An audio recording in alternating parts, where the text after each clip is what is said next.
भगवत गीता के नाम कुछ पल हर सुबह शाम चैनल में यह अनाम आवाज एक बार फिर आप सबों का स्वागत और अभिनंदन करती है। साथियों, आज आप सबों के बीच प्रस्तुत है भगवत गीता 8वें अध्याय का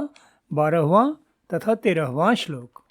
सर्वद्वाराणि संयम्य मन हृदय निरुद्ध च मूर्धिन आधाय आत्मनः प्राणम आस्थितः योग धारणाम। ओम इति एकाक्षरं ब्रह्म व्याहरन् माम अनुस्मरन्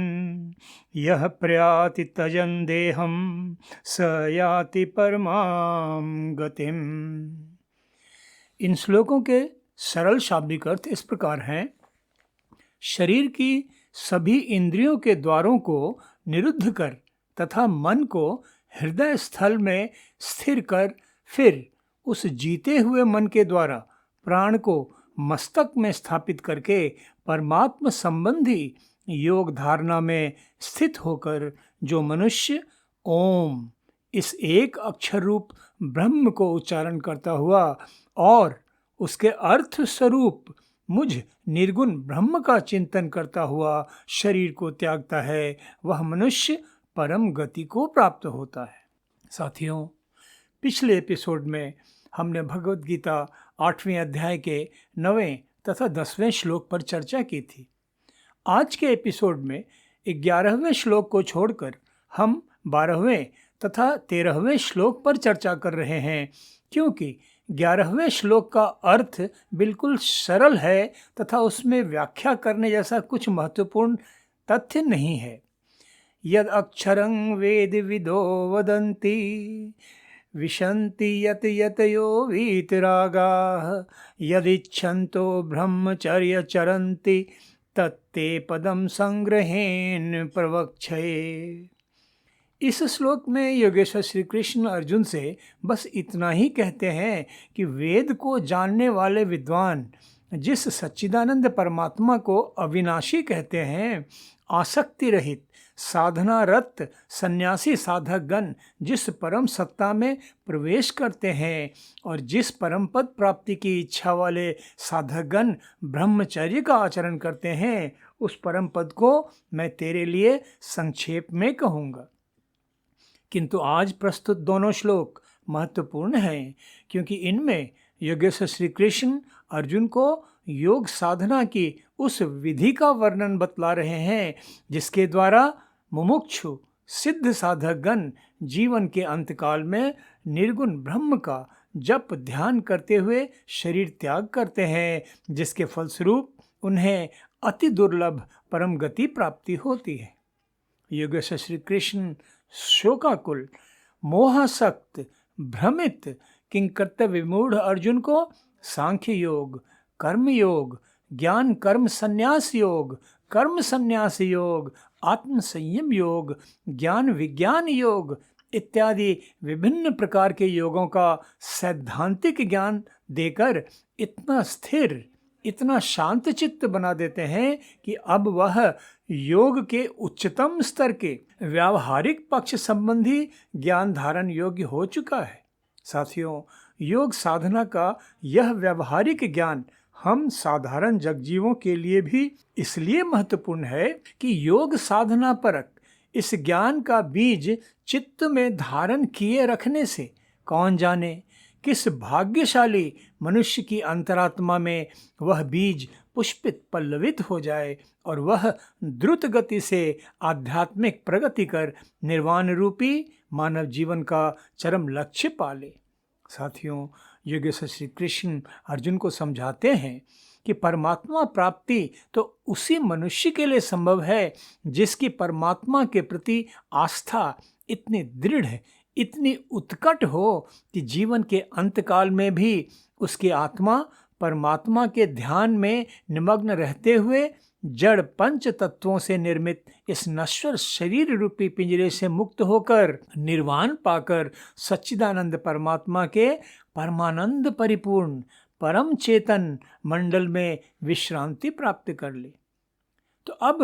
प्रश्न ये उत्पन्न होता है कि जीवन के अंतकाल में भी परमात्मा का स्मरण करते हुए ही आत्मा शरीर त्याग करे, यह चरम उपलब्धि भला कैसे प्राप्त हो सकती है? इसका उपाय क्या है?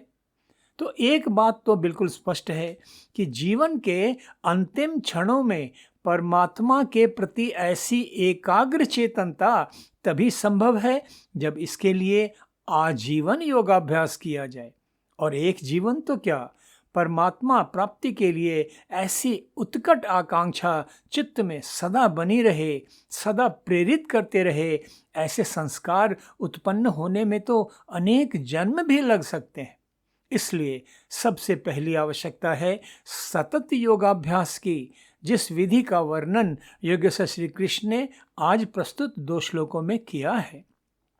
साथियों, योगेश्वर श्री कृष्ण अर्जुन को उपदेश करते हुए समझा रहे हैं कि शरीर की ज्ञानेंद्रियों, कर्मेंद्रियों, इनके सभी द्वारों को निरुद्ध कर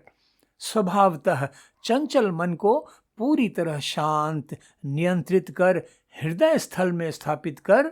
केवल परमात्मा का ध्यान करते हुए ओम, इस एक अक्षर रूपी ब्रह्म का उच्चारण करते हुए, और केवल उच्चारण ही नहीं बल्कि उसके अर्थ स्वरूप निर्गुण ब्रह्म का चिंतन करते हुए जब आत्मा शरीर त्याग करती है, तभी योग साधक को परमात्मा प्राप्ति रूपी परम गति प्राप्त होती है। स्पष्ट है कि योग साधना का ऐसा अभ्यास आजीवन, निरंतर, सतत गतिमान रहने पर ही जीवन के अंतिम क्षणों में भी साधक की चेतना परमात्मा के ध्यान में निमग्न रह सकती है। अन्यथा ऐसी उच्च स्थिति प्राप्त करना तो नितांत असंभव ही है। साथियों, परमात्मा प्राप्ति का ऐसा दृढ़ संकल्प बिरले योग साधकों में ही उत्पन्न हो सकता है। सांसारिक प्रपंचों में ही आजीवन उलझे रहने वाले जगजीवों के लिए प्रथम दृष्टि में तो यह असंभव नजर आता है, किंतु पिछले अध्यायों में योगेश्वर श्री कृष्ण के उपदेशों पर विचार करने पर स्पष्ट हो जाता है कि उन्होंने वह उपाय भी बताया है, वह सूत्र भी दिया है, जिसे जीवन में अपनाने से कोई भी जगजीव जीवन में प्रतिपल परमात्मा का स्मरण करते हुए अपने सभी सांसारिक कर्तव्य कर्मों का सम्यक निर्वहन करते हुए जीवन के अंतिम क्षणों में भी परमात्मा का स्मरण करते हुए शरीर त्याग कर परम निर्वाण की स्थिति प्राप्त कर सकता है। योगेश्वर श्री कृष्ण का वह सूत्र है, तस्मात् सर्वेषु कालेषु माम अनुस्मर युद्ध च मयि अर्पित मनोबुद्धि माम एव एष्यसि असंशयम्। साथियों, विचार कीजिए, श्री कृष्ण अर्जुन को समझा रहे हैं कि युद्ध जैसा कठोर कर्तव्य पालन करते हुए भी वह प्रतिपल परमात्मा का ही स्मरण करते रहे। परमात्मा के प्रति इस प्रकार अर्पित मनोबुद्धि रहने से मनुष्य अनायास ही योग की स्थिति प्राप्त कर परमात्मा साक्षात्कार प्राप्त कर लेता है। योगेश्वर श्री कृष्ण का यह उपदेश हम साधारण जगजीवों को संकेत करता नजर आता है कि हम सब भी ऐसा अभ्यास करें कि संसार तथा सांसारिकता के सभी नियत कर्तव्यों का निर्वहन हम परमात्मा का स्मरण करते हुए ही करें। हम जगजीवों का अहंग भाव तो हमें भ्रमित कर देता है कि व्यक्तिगत रूप से हम ही सभी कर्मों के कर्ता हैं, और यह भ्रम ही हम जगजीवों को कर्म बंधन में बांध देता है, जिसके कारण हमारा इस संसार, जिसे योगेश्वर श्री कृष्ण ने भगवद गीता में दुखालयम अशाश्वतम कहकर संबोधित किया, में बारंबार आवागमन होता रहता है। इस दुष्चक्र से मुक्ति का सरल उपाय तो श्री कृष्ण ने इन श्लोकों में उद्घाटित कर ही दिया है। निष्काम अनासक्त भाव से संसार का हर कर्म परमात्मा को अर्पित करते हुए जीवन जीते चले जाने से मनुष्य सांसारिक कर्तव्य कर्मों का पालन करते हुए भी प्रतिपल परमात्मा से ही जुड़ा रह सकता है, और जीवन के अंतकाल में भी परमात्मा का स्मरण करते हुए ही इस संसार से सदा सर्वदा के लिए मुक्त होकर सच्चिदानंद परमात्मा के परमानंद पूर्ण परम चेतन मंडल में अनंत काल तक विश्रांति पा सकता है। आज बस इतना ही। आप सबों से विनम्र अनुरोध है कि भगवत गीता की इस प्रस्तुति को लाइक, शेयर तथा सब्सक्राइब कर आप सब भी इस सनातन, शाश्वत दिव्य ज्ञान के प्रचार प्रसार रूपी पुण्य के भागी बने।